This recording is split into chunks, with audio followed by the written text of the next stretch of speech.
tango yo papa bandaki musala atuna ki bankoko na biso eboni bino bolingi nini ngana senga na bino nzambe bankoko na biso bakendaki noki penza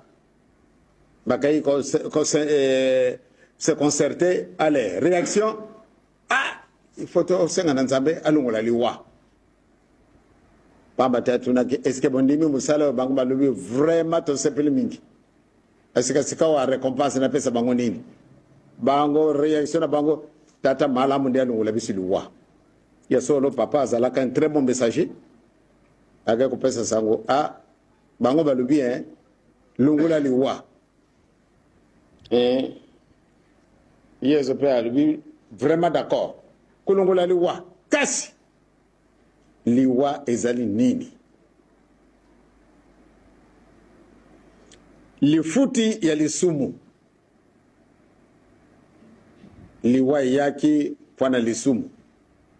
donc liwa ezali lifuti ya lisumu bango basenyi nalungula liwa loko nini oyo kuzala valable poate soko mutu yonso tu asumuki etu munaye ekuzala boye loko nini ba remplacer ya solo papa un très bon messager ale ajungi tabu susu mumuni me papa azali ko divaguer ou bien azali ko loba makambo na poate mais ko persuader ne pas ko persuader binute mais ezali ndengo wana ya solo papa pe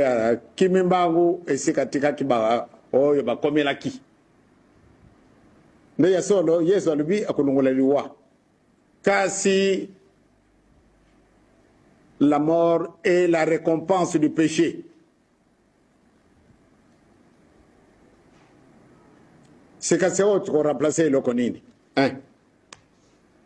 Moyen zalaka de susciter balubi ya solo. Kanda kolobane ya solo moyen kolongula ngo ezali te kasi au moins la mort est à l'ending boyete il faut monter comme là.